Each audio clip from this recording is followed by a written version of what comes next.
You are listening to the Yeah Nah podcast, the official podcast of the New Zealand Skeptics. I'm Bronwyn Rideout, and with me are my co-hosts, Mark Honeychurch Hey. and Katrina Borthwick. Ta-da. In this episode, we have quite a few things on our skeptical little minds. Mark, you've hit your limit a little bit with the scam text messages coming through recently.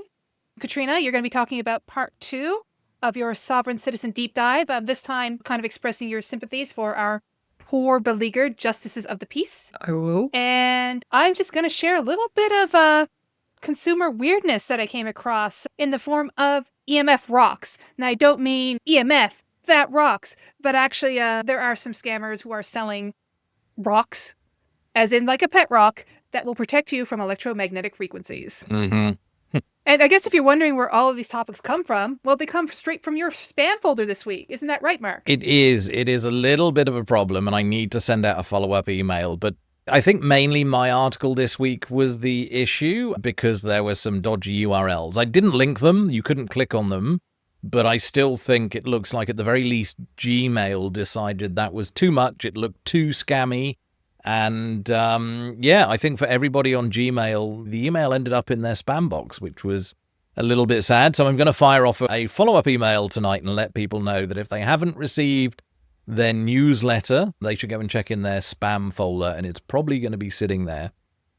And if you have a Gmail, then just make sure that if it's in your spam folder, make sure that you are indicating to Google that it is not a phishing message. That's a really good point, yeah. So it'll have a really big red banner at the top, I think, and there should be a button somewhere to say this is not phishing or this is not spam. And the more people that click that, the more it tells Google that we are to be trusted and that we aren't trying to scam all of you.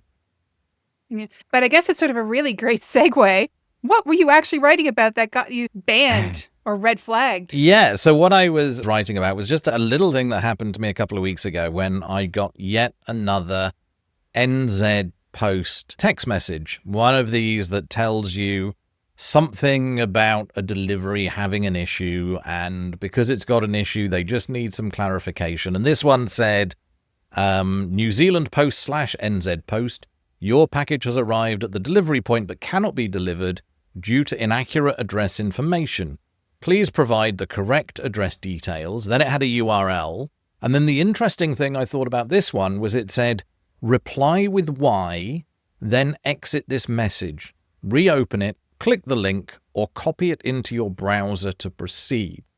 And the reason I think they've done this is my presumption is that at least Android, I've not seen this on iPhone, but I think Android has probably set up a system where if you don't have a message history with someone, they will not let you click a link because it could be spam and they don't want you inadvertently clicking a link. So I think they need to see that there has been a history of conversation, that you've responded to this person at least once, and then they know it's a safe person and they will enable the links.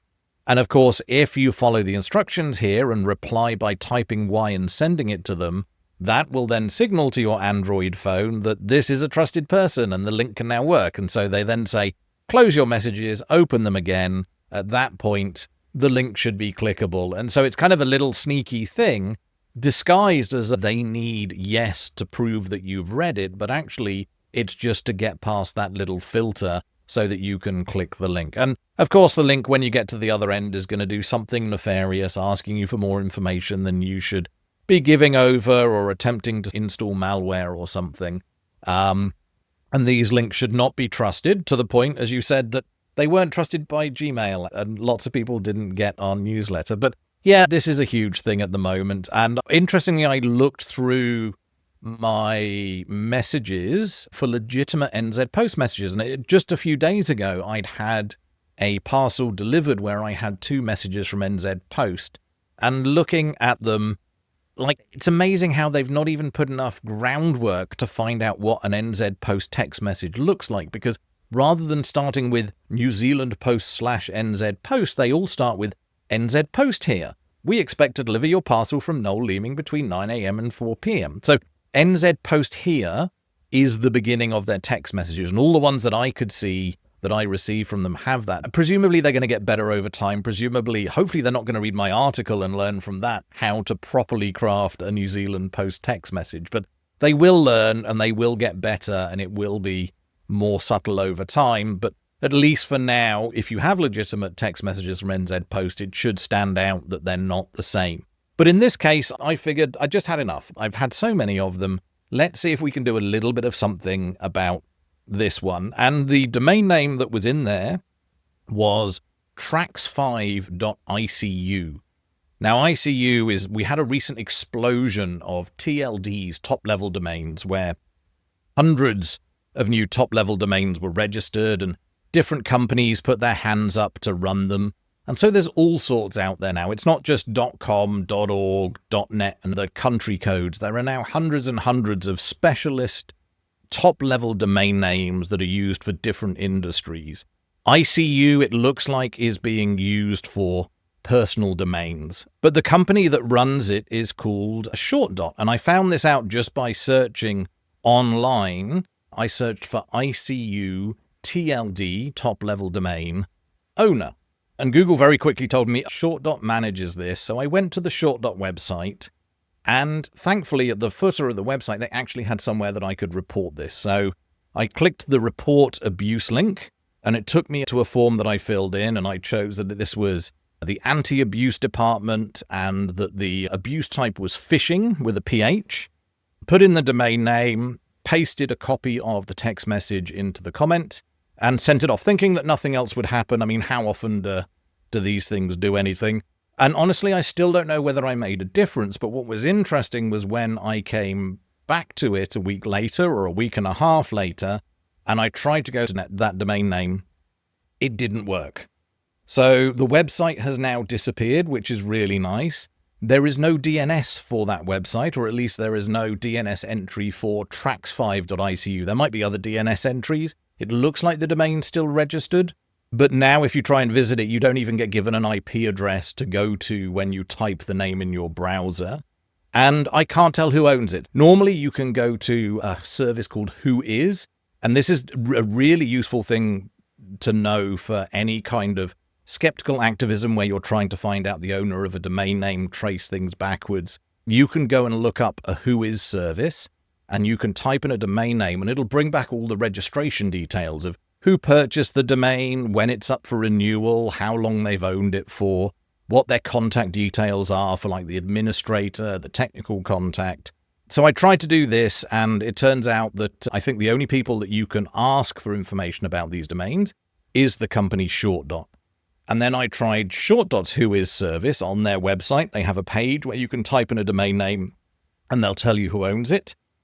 And it's broken. So you can't find out about any domain. So I have no idea who owned it. I have no idea if they still own it. My suspicion is that Short. Has taken it away from whoever registered it. They basically said, nope, you're a scammer. You can't have this domain name anymore. And I don't know if my message to them made any difference. I have a suspicion not. But at least I was able to do my little bit, and hopefully my message to them was part of something bigger that meant that they got rid of this scam website. I then went looking online to see what NZ Post says about these scams, and they do have a page about them, which is really good. So they have some useful hints for anybody that's getting text messages from NZ Post. They say things like NZ Post will never ask for any personal information by text. They'll never send you an email from a domain other than NZ Post. They'll never send you a text message from a phone number outside of New Zealand. And they don't use WhatsApp. And they say hints that it's a scam. The email address is wrong, that it doesn't end with nzpost.co.nz. The website link is wrong. It should be either nzpost.co.nz or nzp.st. I guess that's a short domain that they've picked up. So those are the two domains. And they had a list underneath these suggestions of the latest scams that they were aware of. And sure enough, the last scam in the list from 3rd of April 2025, there was pretty much exactly the text message that I received and a list of domain names. So my domain name was tracks5.icu. It turns out they'd registered everything from tracks1.icu up to tracks11.icu. So they just purchased a whole bunch of domains in the hope, I guess, they didn't all get blocked. And how much would have this cost? Because, I mean, domain names can sometimes just be a couple of bucks, so. Yeah, probably $20 or $30. I didn't check up how much the ICU domains are. Some of these newer domains can go for hundreds of dollars, but often they're like $20, $30, $40 a piece. And there are even some companies that, with the hope that they get repeat business, they'll sell you at a loss for the first year. So there's like a company called 1&1 who's known for selling domains for like a single dollar for the first year. And then after that, their prices are higher than any other company. So in the long run, if you keep that domain, they end up making a profit out of that loss leader. So yeah, maybe this cost them like $300, $400 to set up this scam. Obviously, on top of the domain names, they also have to set up a web server that responds to people clicking on these links and does whatever the scammy stuff is. But that, again, is going to be pretty cheap. So it might be like $500, $600 to set one of these things up. And I guess they just buy new domains. When these ones get deregistered, off they go to buy a new set. And I guess I kind of wonder how many hits, like how many successful hits would they need in order for this to go from being a profit loss to a profit winner? Yeah, no, that's a really good question. And obviously they have manpower costs as well as this. Like they have people that have to pick up manually when someone's been pulled in, when someone's been phished, and to keep the conversation going and to actually extract the money. That's normally a manual effort. But the labor in a lot of countries this is happening in is cheap. It's a lot of Asian countries, China and others, and it doesn't cost much for labor there. The amounts they can extract, they normally don't go ridiculously expensive. There are some scams that will try and go for like tens of thousands of dollars, but these ones, they normally like settle with 1,000 or 2,000. But they'll just try a little bit and they'll chance it to get like $1,000 or $2,000 out of people. So yeah, it wouldn't take many successes for them to make their money back, definitely. They must have just clicked onto New Zealand Post, something that people respond to. But I guess if you think it through, if you're trying to send a package through New Zealand Post by courier, they enter all the address on the spot. So if your address is that you're sending it to didn't have a house number, they wouldn't send it. Yeah. And also, if you've ever been not there and you don't have an authority to leave, what happens? New Zealand Post do not come back and re-deliver it. They send it to the post shop and then you've got to go down to the mail centre and get it. Wow. You know, like, just think it through. That's actually not been my experience of New Zealand Post. I think some of the other couriers do try and re-deliver things, but that's certainly not been how it goes with NZ Post. So what you're saying is they're not that considerate to try that hard to get the parcel to you. No, I noticed they don't cover that in their scam warnings, that New Zealand Post would never try and deliver it to you more than once. So yeah, for me, I was happy that I'd had possibly this little bit of an effect. I'm assuming, given that NZ Post knew all the domains, that they would have messaged Short Dot as well and said, we are NZ Post, these people are trying to impersonate us, here are all the domains we've collected, please just remove them all because this is abuse.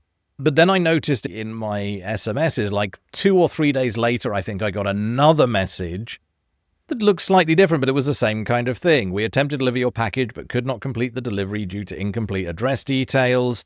Had slightly different instructions. Once your address has been updated, we'll reattempt delivery at the earliest opportunity. If you have any questions or require assistance, please contact our customer service team. That one's quite clever. It's suggesting that you contact independently without giving you a number, which is what banks and NZ Post and other companies often say is, do not trust any contact information that is sent to you in an email or a message. Go to our website and look up the contact number independently and use that, which is really good advice. But because this is giving that advice, it gives it an air of legitimacy. And then the same thing of please reply to Y rather than please reply Y, then exit the SMS, open the SMS activation link, or copy the link to Safari browser. And this one had a different domain name. So the domain name in this one was linkexx.icu. And this is an ICU domain again. So like some domain companies, some registrars that look after these domains are very proactive at stopping scamminess. And there are various ways they can do that. They can figure out, is this the same customer just trying the same thing? I think Short Dot is probably being used with their ICU domain because they aren't doing a very good job of policing it. I think that's what's going on here. But I tried visiting that domain name, and interestingly, it is still registered But the first thing that happened when I put it into Google Chrome was Chrome jumped in and warned me. So ShortDot hasn't done anything about it yet, but Chrome knows that it's a scam domain. And the whole page went red, and it told me dangerous site. Attackers on the site that you tried visiting might trick you into installing software or revealing things like your passwords, phone, or credit card numbers. Chrome strongly recommends going back to safety, which I love the wording of that. But yeah, they have their own way of detecting when websites are trying to run scams. And they've obviously added a system into the browser that when people try to visit these domains, that it brings up this warning. So it's great to see that there are these multiple layers of protection that we've got, but not all registrars are the same. And maybe ShortDot needs to clean up their act a little bit if scammers are choosing them above other registrars. I suspect maybe their abuse response might not be bad. They might not ignore complaints. It might just be that they're taking weeks to process them. And these scams only run for weeks, so the scammers probably don't care so much if they lose their domain after a few weeks, because by that point, they've already messaged 500,000 people to try to scam them. I can see in 2018 they were charging $1.60 US for domain registration. So Oh, are they that cheap? Okay, maybe that's one of the Yeah. reasons they're chosen as well. Yeah, for $1.60, what's that, like $3 New it Zealand? may be $2 now. But, Yeah, okay. like, If they've gone the cheap route, then yeah, maybe that's a reason they're being chosen. And of course, if people are getting some of these scam messages, there's something that you can do, isn't there, Mark? There is. And thank you for that, Bronwyn. You told me about this just before the podcast started. Yes, Department of Internal Affairs would love to hear from you if you're receiving these. And every little bit you can do helps. You don't have to do what I did and report the domain name to the registrar. It turns out that if you get text spam, you can just report that by texting to 7726. So you can forward your text to that number, and then I think they'll come back and ask you some questions. And if it's an email, you can report an email spam by emailing to complaint@spam.gov.nz. That's GOVT, obviously, for the New Zealand government.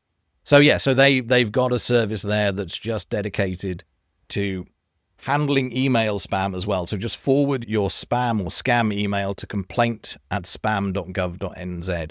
And hopefully that little drop in the ocean, along with other people's drops in the ocean, will be enough to make a bit of a difference. I kind of wanted to make a bit more of a splash in the water with mine, but I'll just have to settle for sharing it with all of our listeners. I'm a fan of a lot of YouTube. I watch a lot of YouTube, probably too much YouTube, to be frank. I don't watch a Skeptics YouTube channel. Shame on me. But how I got a hold of this story, I should give a shout out to the content creator. It was Kia's World. Now, the host of that channel used to be quite involved in the health and wellness scene, did follow certain business gurus, and for a couple of years now has been out of that scene and does really good content in which she sort of explores how these different business gurus like Rachel Hollis, Dave Hollis, and also a lot of the new age gurus are presenting themselves online. And she covers some really interesting trends like the men's workshops, particular stuff that's directed towards women, all sorts of topics. So I absolutely recommend that channel. So this was on in the background and I wasn't quite paying attention to it because I'm doing my marking for my course. And what caught my ear was her talking about EMF rocks. These rocks that are said to repel EMF frequencies, or that's really redundant. So electromagnetic frequencies. And yeah, I was just compelled by how it looks like a flash website, and they just make a lot of ridiculous claims. So they call these rocks pink Tesla, but they also call them crystals. And the main pictures that you see of these rocks is that they're in like basically a brown burlap bag. And you're meant to keep them away from moisture and away from extreme heat because apparently the power of these EMF rocks will expire within 2 to 3 years. So these are millions of year old rocks that expire within a few years. It's like the meme of the millions-year-old Himalayan salt that expires next week, right? And so, yeah, what you do for like $250, you buy a bag of these, and they're meant to protect you. But you don't just buy one. Oh no, Katrina, how many bags do you think you would need to buy for an electric vehicle? maybe 4, one for each seat. No, 7. 7. And do they have prescribed places in an electric vehicle where you need to put these things? I think they do say you have to put them under the seats. Oh, so all the bags just go under the seats. No, it's behind the driver's Okay. seat. So basically, you have these flying projectiles in your car. They don't look like they're tiny rocks. They look pretty sizable with sharp edges. So, I mean, you got 7 bags of rocks rocking around in your electric vehicle or in your Tesla car. That's going to hurt you. And I wonder, I'm guessing this company's been around for a little while. I'm guessing that Tesla was not such a tainted brand when they decided to call their rocks Pink Tesla. And I bet they might be regretting that decision a little bit now. I don't know. I think there's a nice overlap in that market. Yeah. They also have some other prescriptions. So for every 2,000 square feet in your house or office, you need a minimum of 5 bags.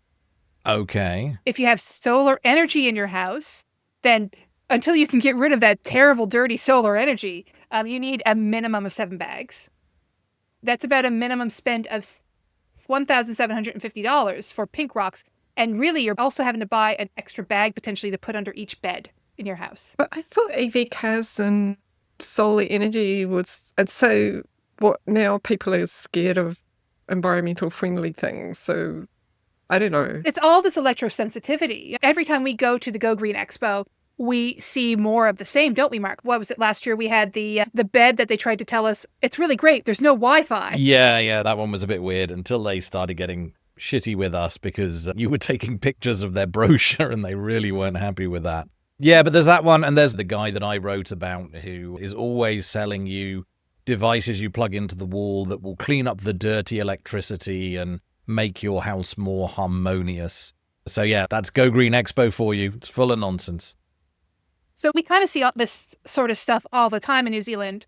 I just found this company when I was looking through the website. They don't just sell rocks, they sell other weird products as well, supplements, pills. I think something I will look into in a couple of years or so if I get the time, or if a listener is really keen on this topic, we'd love to hear an article from you about it. This total pipeline from athletes into pseudoscience and woo peddling, because it's quite strong. It's strong in weightlifting, it's strong in endurance and extreme sport, and we also see it within our local sports and amateur sports level. Just lots of pseudoscience about supplements and nutrition. It's rampant.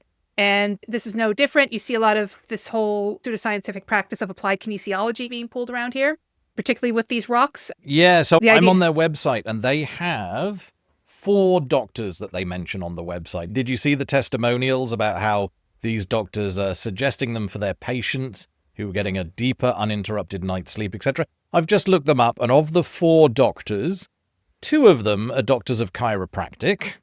And we know how evidence-based chiropractic is, not very much. One of them is a well-known alternative medicine practitioner who's a popular author of nonsense books. And the 4th one is a functional medicine practitioner. So no actual real doctors are giving testimonials about these products, just fake doctors. And, I guess, if it's EMF repelling rocks, I mean, what person with an MD from Harvard or Yale is going to put their names to this? Yeah. Maybe Dr. Oz. Maybe Dr. Oz. Not to say there aren't doctors who say weird things. We've had an email quite a few years ago at the Skeptics from someone whose GP suggested to them that they should pull their bed away from the wall because the electrical wires might have been making them sick, and they'll turn their Wi-Fi off at night when they go to bed because of the same problem. Maybe the Wi-Fi was making them ill. So some GPs do go down the crazy route, but eventually they'll lose their job for some infraction or another. True enough. I'm wondering if the Tesla name comes from the whole limestone pyramid thing. I know Nikola Tesla was really interested and fascinated by pyramids, and when you look at the rocks, they look like coloured limestone, bits of limestone. They don't look like crystals or anything. I wonder. That's an interesting connection. I wonder if maybe calling them Tesla just makes it easier for the SEO. It's possible. Because we actually have a New Zealand version. So it's not that these EMF rocks are exactly being sold in New Zealand. There is another company called Guardian Stones or Guardian Rocks. And they're selling, if you look at the promotional image, pretty much the same product, only a little bit green rather than pink. Yeah. And I wonder if they talk about the pink ones when the colour goes, it's run out of juice. And I wonder if they've dyed the limestone rocks or something and then dye, you know, how it can sometimes just run out. Or I don't even know if they've gone to that kind of effort, but who knows? They do show pictures of what the rocks look like out of the bag. And some of them look pretty pink, pretty purple. But, you know, yeah, could they be white going in? But if you have these bags that can be unsealed, because somehow the grounding bag, if you take the rocks out of the grounding bag, this burlap bag, I should say, hang on. and you wash it. I've solved it. I've just opened up both pages side by side, and they're the same image. The different coloured rocks, they've just put a filter over the same image. It's not even the rocks are different, dyed them. They've just recoloured the image. Yeah. Oh, yeah, absolutely. And this is one of the comments I was making in my article. It's actually, is there a wholesaler from China or something who was just saying, okay, here's some bags, here's some burlap, here's some branding, go find some rocks. Yeah, it's the same label. Like the label they've just printed on different text afterwards, but it's the same bag in the images. It's the exactly the same rocks lying on top of each other in the same way. Yeah, they've just rebranded the same product. So now we've got to go onto AliExpress and see if we can find a bag of rocks on AliExpress. Yeah. How much if they're selling them for $240, how much are they buying these bags of rocks for? In New Zealand, it's far cheaper. They're only selling it for $100, but also they don't call them Tesla crystals. In New Zealand, they're andesite rocks, which I believe is an actual mineral So type. that's probably andesite for the other ones then. So the ones that are sold in New Zealand is called Ecofarm Aotearoa. And of course, because it's New Zealand, their big push, their big business is farming. Their pitch is that these EMF repelling rocks will improve the health of your soil, your plants, and your animals.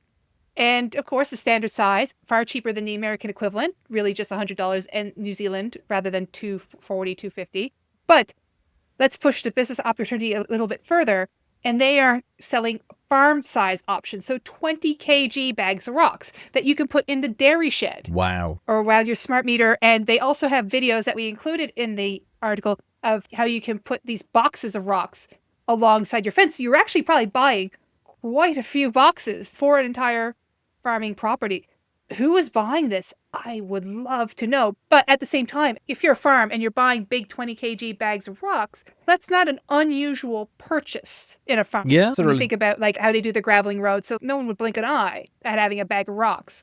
But I think the amount of money that you would need or outlay that you would need to protect your farm, so to speak, is going to be quite high. And that video you posted was really interesting, showing like the farmers were trying to advertise this product. So they have their own farm as well as running this online shop where they sell these rocks, and they were showing them protecting their farm, where they'd gone to the border of their farm and two neighboring farms where the fence was, and they were talking about how the field opposite was not healthy because it had weed killer used on it and they were using artificial products. And so they were showing how they protected themselves, how they would take one of these larger rocks and wrap a piece of wire around it and then attach that wire to the fence. And then somehow that rock would ground the fence and stop the EMF from coming over from the neighboring farm into theirs. But then they'd learned that there are problems if you don't bury the rock. So they were having to dig a hole for each rock and bury them with just the wire coming out from underground. It looked like a lot of work for, honestly, no benefit, right? Yeah, and I guess sometimes the rules are a little bit different because, I mean, it's New Zealand, right? And if they're putting rocks into the ground, obviously these are rocks that are going to be exposed to certainly lots of moisture. So it doesn't seem like they have quite the same expiration date concerns as the EMF rocks. Yeah, because they might have gone out of date in a few days if you just bury them underground. Good point. Yeah, come to New Zealand. Yeah, whereas the EMF rocks, as I said, they have an expiry of 2 to 3 years, as Katrina noted. What they say is that don't open this bag until it's close to the expiry date, and then you'll see that the rocks are white. It's like, have they always been white? Mm-hmm. But yeah, they expire in 2 to 3 years, so you can imagine that the selling point is that someone's going to have to buy thousands of dollars of rocks for their home, because the more rocks that you can put together, the more of these bags that you can put together, the better off that you are, like, protecting your house from EMF. Like, it's going to be a couple of grand every 2 or 3 years. And how many customers do you legitimately need to sell them bags of rocks in order to keep your business going. And this is smart, right? This is how IT companies are going, is software as a service. The idea that you need that repeat revenue. You don't sell somebody a product, you sell them access to the product per year. And the fact that they've done this with a bunch of rocks, that they've told you that this has to be a repeat service where you have to keep buying them. That's a smart move. That's pretty damn clever. Horrible, but clever. And what was really interesting in watching the video from Kia's World, she was actually showing another TikToker who was making a critical commentary about EMF rocks. And yeah, one of the things they pointed out is that this business had lots of videos on it where they were saying, oh, we're on all these podcasts. Now, of course, probably all these podcasts do exist, but really how many of them are actually like potentially promotional only? Yeah, you could imagine paying for an entire half-hour episode of a less stringent podcast, a very woo podcast. I imagine like for a $500 or $1,000, you can get yourself a guest slot and wax lyrical about how amazing your bag of rocks is. Or I mean, is this the new part of the influencer economy? It's already well-known public knowledge that you'll have an influencer who hangs out taking pictures of their private jet, but really they're just paying access for a set or just paying access to have their picture taken inside of a jet. They're not actually flying. They don't actually own it. It's not actually an experience that they're having. So for some of these businesses, is that an extra package that you can get from a PR firm, which is, okay, we're going to do some of these fake podcasts, or we're going to make it look like that you're talking at a seminar? Because there's a couple of videos of the business owner, I think on his Facebook page, where it's like he's somewhere like in a stadium and it's an empty stadium behind him and it doesn't feel like there's any audience there, but it's made to feel like that he is talking on a stage somewhere, like he's talking at a seminar. Yeah, the idea that there are entire podcasts out there that are just astroturfing, they're just out there to carry adverts, that is scary, but I could well believe it in this day and age, especially now that you can have AI do all your editing. It's going to be a lot easier to pump a podcast out, right? Yeah, you don't even need to have hosts. Good point. Yes, with the Google service, they do that bit for you. It's pretty scary how impressive it sounds, how American it sounds as well, which I guess wouldn't work over here. But yeah. Okay, so that one of the podcasts they're on is Justin Franson. I'm just looking him up, but it looks like he sells his own products as well. They all do. They all do. I know one of them might be like the reason why EMF Rocks was brought up is that the guy was speaking on the Human Garage.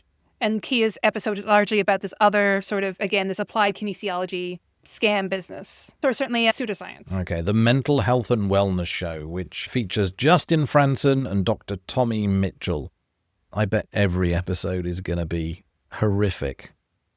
I had a look at what andesite rocks look like. They come out of volcanoes. They look like they've come out of a volcano. They're definitely not a nice translucent kind of shade of light green. They look rather dark. Some of them have got inclusions, grey at best, but no, those are not. I mean, we know the picture's fake, but whatever they are, if you get them, I expect you, if you get anything, you'll probably get a bag of gravel or something.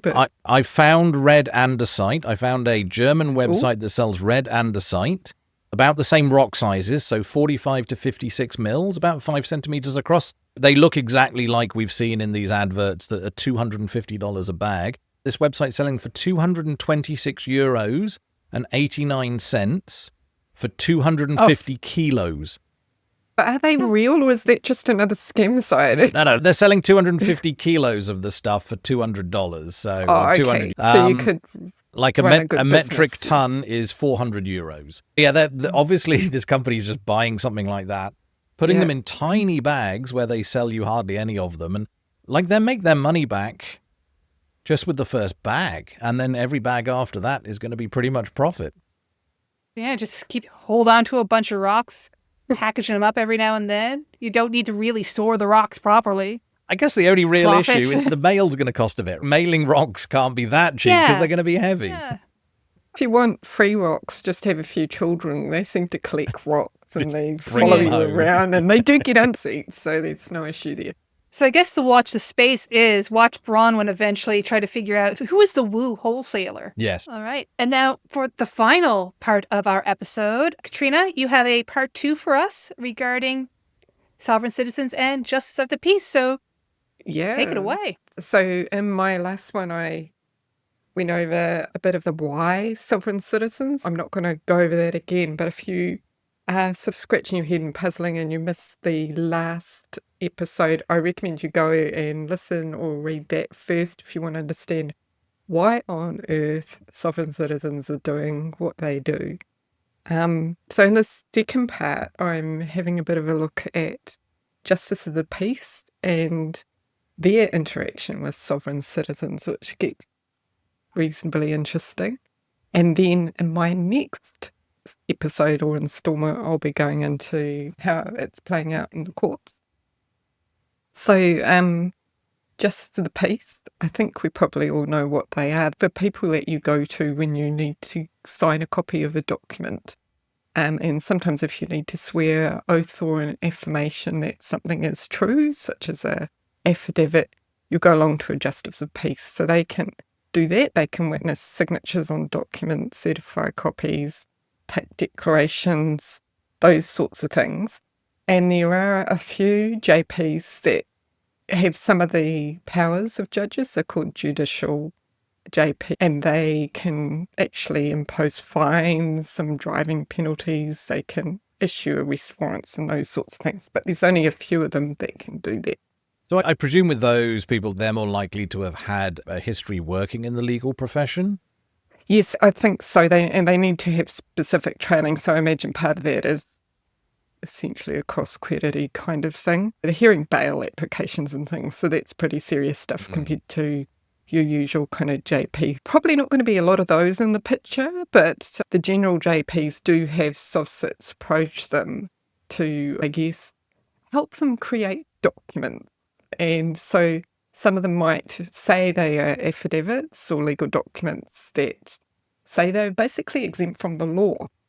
JPs aren't supposed to sign things like that. So in New Zealand, we do have some good guidance that's gone out to JPs to say, hey, please do not endorse sovereign citizen dual persona documents. This is actually a memo that went out, and it's up on the Auckland Just the Peace Association website. So they're noticing an increased number of sovereign citizens approaching their members and dual persona documents. So this is where the sovereign citizen is, saying there's their fleshy self, real human being, and then there's this federal citizen that's being taken over by the government and is not their real selves. So they try and separate themselves out into the two. And this was one of the warnings you had in your first article, that they will have these two separate names that they write differently, maybe one in caps and then one with weird punctuation.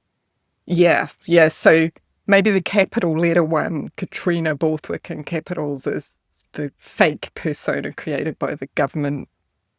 And then if I write it in lowercase and add some extra punctuation to my name and some twirly things, that is me, the real person. Yeah. So but I guess it's a real indicator straight away for justice of the peace that they're dealing with a sovcit or sovereign citizen, is the fact that there are these two separate names on a document they're being asked to sign, right? It must be a dead giveaway for them. Yes. But this notice is saying, unfortunately, these documents are appearing in court signed and stamped by New Zealand Justice of the Peace. All who have sworn to uphold the laws of New Zealand, this should not happen. So, yes. You could imagine, you've got, hundreds of JPs, if not thousands of JPs in the country. Some of these are going to slip through. And I guess often, I think for a justice of the peace, it's like a retirement job, isn't it? So these people are getting old and probably more prone to make mistakes as time goes on, I'd imagine. Yeah. I don't know, but maybe some of those older people are actually a lot more switched on and wise. I don't know. I wouldn't like to go into an age thing, but there certainly is some things happening, and maybe there's some pressure being put on people. So there's a very polite request. We will request that any documents that are presented to a JP which appear to support the separation of individuals from their legal name or avoid the jurisdiction of New Zealand law should not, capital letters, not be processed. So I guess they had a point to make, and I guess it must have happened to the point where it's driven them a bit batty. And you can imagine a judge getting one of these, and I'll talk about that a bit later. There is an example of one that went all the way to court, and it's just crazy. So why is this a big deal? Well, when it goes wrong, it can go really wrong. It's a person called Kerry-Ann Brogden, and she is part of a group of self-proclaimed sheriffs in New Zealand that she actually issued arrest warrants for public figures. And they were signed by a justice of the peace. Now, I don't know if that justice of the peace was one of those special JPs that can sign arrest warrants. I severely doubt it. But they could look pretty legit, right? They've been signed by a JP. Who knows what kind of JP is supposed to sign these? You wouldn't know, would you, if you got one that was signed off? So it turns out those warrants were signed by a JP in Ekatahuna who was elderly and who later said she felt really intimidated by Kerry-Ann Brogden. Oh, that's not okay. No, that is not okay. That's bullying. And Brogden has a habit of using really lengthy, waffly, pseudo-legal written documents to intimidate people. She even got a debt collector to help her try and get 10 million bucks from some rando. So this person had no financial dealings with her. She also did the allodial title thing on a public reserve. And I don't know why, I didn't look into it, but this involved burying cabbages and putting up signs. I don't know what's going on with the whole cabbage thing, but it may be that you need to do some maintenance on the land before you can claim a allodial title. Is that something you came across, Matt? Yeah, for the instructions that I followed, it was suggested that you dig a hole and put seeds in to start growing something. So I guess cabbages would fall under that. Yeah, so it's the sticking up a flag, planting something in the ground, pronouncing your new country or whatever it is that you've just created. Yes, so she's a whole story in herself, so I'm not going to get into that one, but so how can a JP avoid stamping one of these documents? And I guess the identity issues are a clear flag. So if they are, you're saying they're a different person and they're trying to separate the flesh and blood real person from the federal citizen, writing their names funny, that is a sure sign there's something going on. The other one is if it's an affidavit. So the affidavit is like an evidential document that's used in a court. And so that will be someone swearing that this is my version of what occurred from what I directly observed, that kind of thing, and this is true and I swear it. And they have a certain sort of format to them that they use. One of these affidavits made its way to the court, and this is in Niwa versus the Commissioner of IRD in 2019. And I'd be really clear, Niwa is not the National Institute of Water and Atmospheric Research. It's actually someone who's called Mr. Niwa. He made a affidavit into court, and it did all of these things, like it had the two names and the capital letters and the baby letters, the two different persons, and he made allegation that the district court charge proceeded after the belief I, the living individual, Donald James, was the defendant, and the judge failed to call the individual Donald James to ask if he would accept his role as defendant and use statutory power to proceed. So all of this is about saying, you didn't call the right person, I'm not that person, it's another person. Yeah, I've seen a whole bunch of different punctuation, but it's the first time I've seen the trademark symbol being used. So his fake straw man name, the one in all caps, has got TM at the end of it, which I thought was cute. Yeah, so good on him.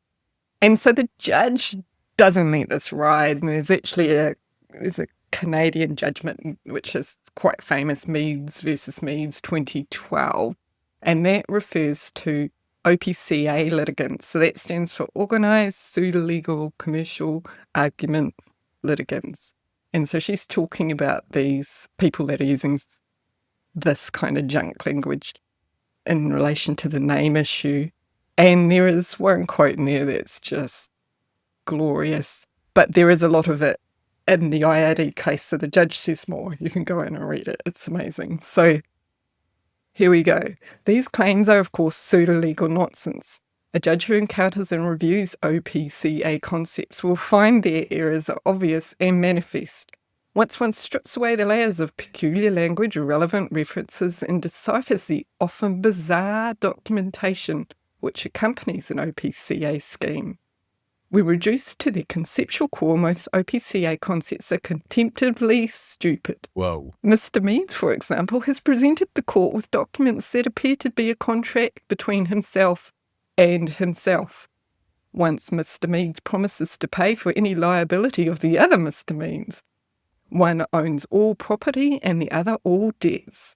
What is the difference between these entities? One spells his name with uppercase letters. The other adds spurious and meaningless punctuation to his name. Mr. Meads, with punctuation, is the Mr. Meads who appeared in court. He says the Mr. Meads, all capitals, is the one who should pay child and spousal support.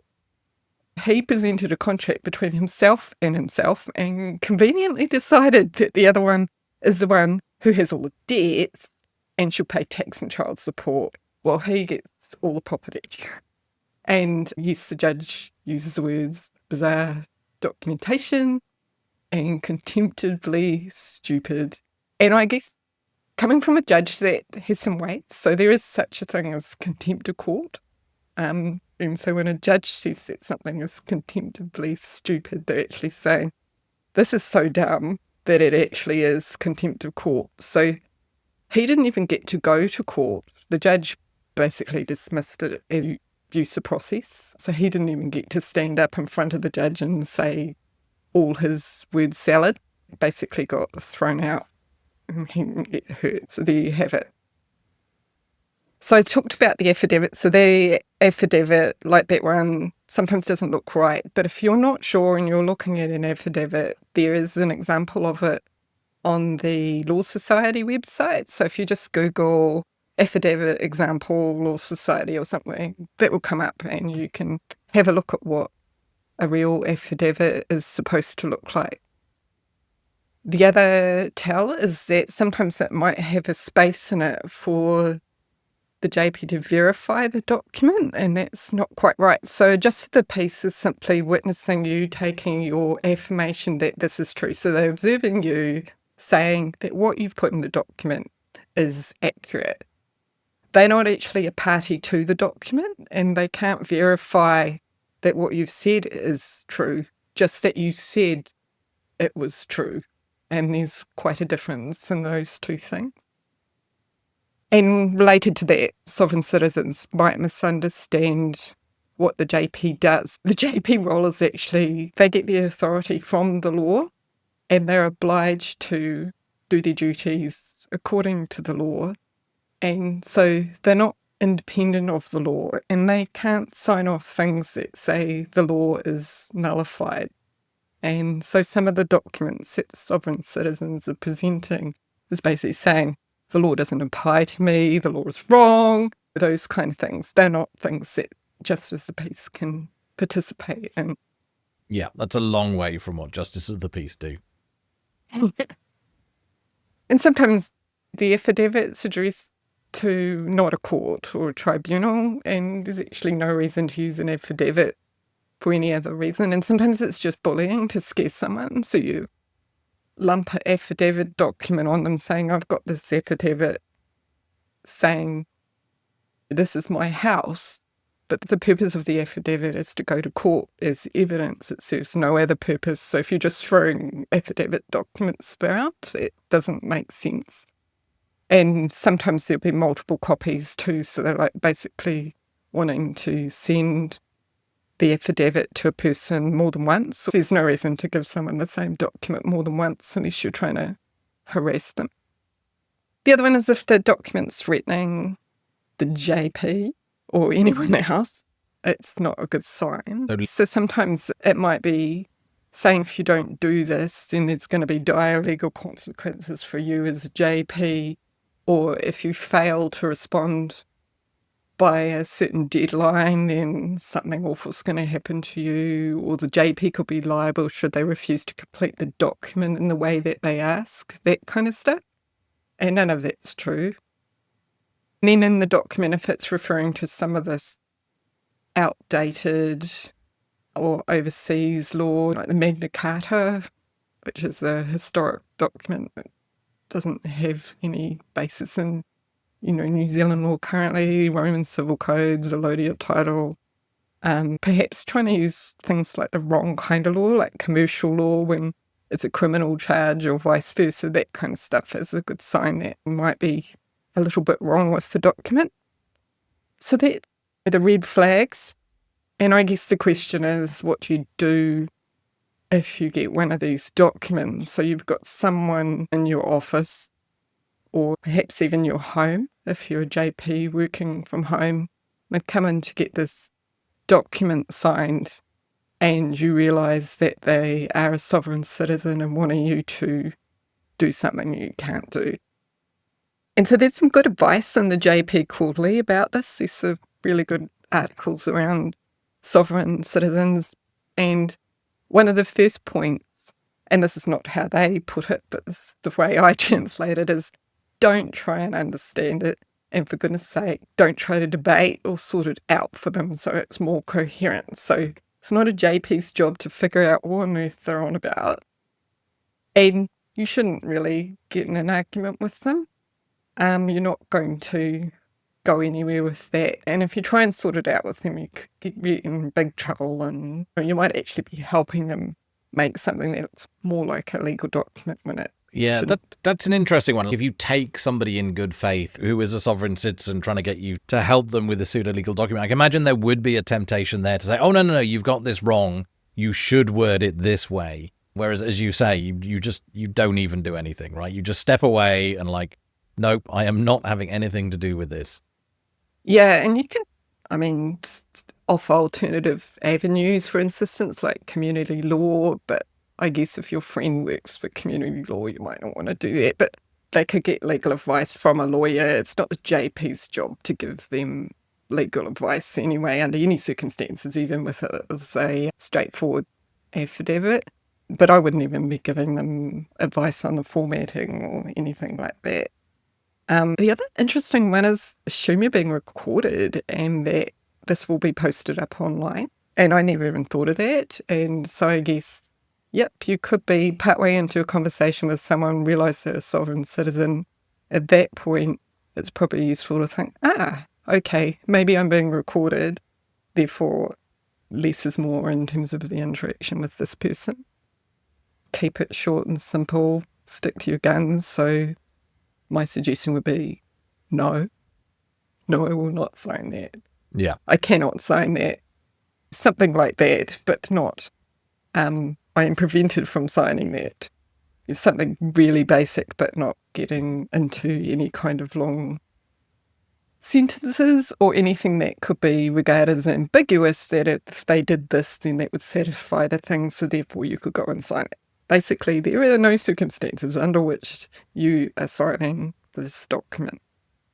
So, conclusion, if you're a JP, thank you for your service. I can't imagine the kinds of situations that JPs get in, but I think there would be times in people's life or business where things are really tricky. You're involved in a situation where someone is needing documents copied, or they perhaps got legal documents. So this is a hard time in people's lives, and they're going to come to the JP sort of seeking a bit of assistance with part of it. So thank you. Can't be an easy job to do. And they're not even paid for it, right? This is a free service that JPs offer, so they really shouldn't have to put up with this nonsense. No, and so if you're dealing with sovereign citizens and they're giving you a hard time, I'm really sorry. Okay, so that's JP's. Next time we're going to go more into the courts and have a look at what's showing up there, and there will be some more judge quotes that will come out of that. Oh, I hope we get some spicy judges that have just had enough of the sovereign citizens. That's my real hope. Me too. I guess that brings us to almost the end of the episode, but before we let you all go, or before you turn off the podcast or shut down the YouTube, hey, take a few minutes to listen to our membership corner. Considering, it's Easter, Anzac, maybe you want to give the gift of skepticism this holiday season. By buying a renewable membership to the New Zealand Skeptics, we have a range of subscription options, including $20 per year for our unwaged, $40 a year for waged members and $60 a year for a family. And your subscription helps us do some great work, such as putting out the podcast and putting out the newsletter, as well as hosting our annual conference. Being a member also means that you get to vote at the AGM and become a member of the committee if you want. So if you want to learn more or join the Skeptics, please go to our website, which is skeptics.nz/join for more details, and sign up today, tomorrow, or whenever. We hope to have an update regarding the 2025 conference in Christchurch within the next couple of months. If you are Christchurch-based and are keen to volunteer and help out Johnny Grady, who is our committee member organizing the conference this year, or you think you might be in Christchurch at the end of November 2025, and you might be interested in giving a talk, please reach out to us at committee@skeptics.nz, and we will pass on your message to Johnny. I'm sure he'd be very happy to have a couple extra hands. And that for those who are hoping to come, it looks like it's going to be the last weekend of November.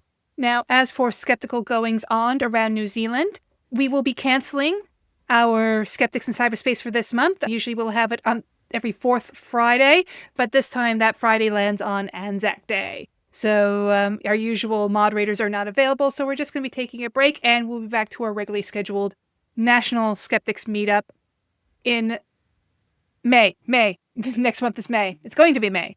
However, if you check up meetup.com, you may get a chance to connect with the Bay Area Skeptics. They always do a regular online skeptical meetup once a month. So if you're missing out on us, go check out and see what the Americans are doing. They'd always love to have random Kiwis like myself show up now and then. As for our in-person meetups, we have quite a few. Starting in Wellington, we will have the newly renamed Skeptical Activism in the Pub. That will be held on Thursday, April 24th at the Fork and Brewer. Mark, tell our listeners the same thing that you tell them every episode. Oh, I'm loving this. Skeptical Activism in the Pub. It rolls off the tongue, doesn't it? It's so much easier. Yeah, it should have been the way it's always been called. Yeah, a little bit of a mistake there. But now it's back to being easy. We will meet next Thursday, this Thursday for you guys listening this, at Fork and Brewer from 6 p.m, as we do every other week on Thursday, and we will complain. But we will also do other skeptical work. Dan Ryan put in a complaint last week, and I can't remember what Robin did. I think he mainly chatted, and I did some website work. But if you want to come along and make a complaint, if you got something that's annoying you, come and join us. And first complaint gets you a free beer. Any complaint or complaint to a particular government body? Oh, yeah, good point. Don't complain to me. You don't get a beer for that. Normally, we start people off with an advertising standards complaint because that's the easiest. But if you want to complain to broadcasting standards or MedSafe or the Commerce Commission about something, we've made complaints to all of those. We've got some idea what we're doing, so we're more than happy to hold your hand metaphorically and help you along as you do it. And then, of course, the next Skeptics in the Pub in Wellington will be on Friday, May the 2nd. That also starts at 6 p.m. at the Intercontinental Hotel. And we are inside the hotel in their hotel lounge. It's a great time, great food, great drinks, great company. We hope to see you there. The only other Skeptics meetup that's scheduled is going to be in Auckland on May 6th at the Dyson Fork, and that'll be at 6:30. Come meet our Auckland skeptics such as Craig Shearer and Robin Capper and others. We also would like to announce that the Yeah Nah podcast is now on YouTube. So go visit youtube.com/skepticsnz. So that's skeptics with a K. And after you've given a like, comment, you've rung the bell, you've subscribed, please enjoy the rest of the comment, including videos of some of our late and great and much missed members of the New Zealand and international skeptical community, such as Mark Edwards, James Randi, and Russell Toombs. Please, at present, no, please ignore Bronwyn. Do not like or subscribe or ring any flipping bells unless you genuinely want to do it yourself. Do not let her pressure you. This is not okay. We are skeptics. We're not here to scam you. If we deserve that, then do it. I will not be that happy, but you can do it. But yeah, do not feel pressured. If you want to watch the podcast there, you don't get to see us. We might eventually put ourselves on it, but for now, all you get to see is the logo of the NR podcast and a waveform of our voices. So we will be putting it up there. I think I will probably stop it being featured on the front page and stop notifying people with new episodes because it's going to be fairly regular. And I imagine a lot of our subscribers to our YouTube channel aren't interested in that. They're probably listening to the podcast in a podcast app and don't need to be told whenever it's posted to YouTube. So I will make sure I'm not annoying you if you do choose to subscribe, but no pressure. Absolutely no pressure to subscribe. Lots of pressure for me to subscribe and give comments. Maybe Mark doesn't have an ego. I have an ego. I think Katrina may have a little bit of an ego. I think our guests have a little bit of an ego. We would love to hear from you, and we'd love to know what you're enjoying. And if you're sharing this with your friends, or if you're sharing this with people who may need an extra bit of guidance on their skeptical and critical thinking journey. And as Mark said, however, we just have kind of one episode, the most recent episode of the podcast that's up there, but we are hoping to be putting the whole catalog onto the YouTube. So you're going to see a lot of our old episodes as well. So if you want some, comfort listening in the background while you're doing your various arts and crafts and skeptical overthrowing of the world, put us on the background. Oh, yeah. Put us on a playlist. If you use us for ASMR, you are more than welcome to stream us for hours. But the main reason we're doing this, the main reason we're going on to YouTube is because YouTube is a different audience that probably are less likely to subscribe to our podcast and be interested in everything we have to say. But there'll be a bunch of people on YouTube that might be looking up a topic like vaccines and autism, or Pirelli natural horsemanship, or something where maybe they're a little bit skeptical and they're like, is this a real thing or not? And if we can make sure that our podcast episodes where we cover these topics are available, that they do show up in the search, then hopefully people can see that skeptical angle. They can learn why maybe they shouldn't spend their money on these things and shouldn't trust these dodgy doctors. So that's why we're there. We don't expect a lot of people to make that their regular listening platform. If you do, that's absolutely fine. But we really want to make sure that we are helping people to learn the skeptical angle for all the nonsense that's out there. And let's be honest, we've not covered even 0.01% of the nonsense that's out there. And I think it probably grows quicker than we can tackle it, unfortunately. But at least we'll be there, and at least people will see that skeptical angle pop up in their YouTube search results. So no affiliate links for Tesla Rocks or NZ Posting. We may not be able to stop that. I think that could be a really good listener corner if we hear back from people who are following us on YouTube and, hear about a mid-roll ad for some sort of woo or some sort of multi-level marketing company. That would be hilarious. There's a good chance, isn't there, that there are going to be nonsense adverts injected into our non-nonsense podcast. That's going to be really unfortunate. Yeah. We'll have to cross that ethical and moral quagmire when we get to there. But now that Mark is slowly dying of embarrassment, it's really time to sign off for this episode. If you have any comments, questions, kudos, queries, or concerns, please reach out to us one of two ways. If it's about the podcast, then you can write us at podcast@skeptics.nz. And if it's about the newsletter, of course, you can email us at newsletter@skeptics.nz. Either way, Mark will respond. If you want to send me a Facebook friend request and just send me instant messages, you are more than welcome to. Unless you're weird. If you're weird, I'm not interested. But outside of that, yeah. No, you're more interested when it's weird. Yeah, I suppose that... You write articles about it when it's weird. Yep. Certain types of weird I am very interested in. So yeah, bring it on. Whatever it is, bring it on. I'd love to hear from you. It's really finally time to bid adieu for this fortnight. This has been the Yeah Nah podcast. We'll see you next time. Bye for now. Ka kite. See ya.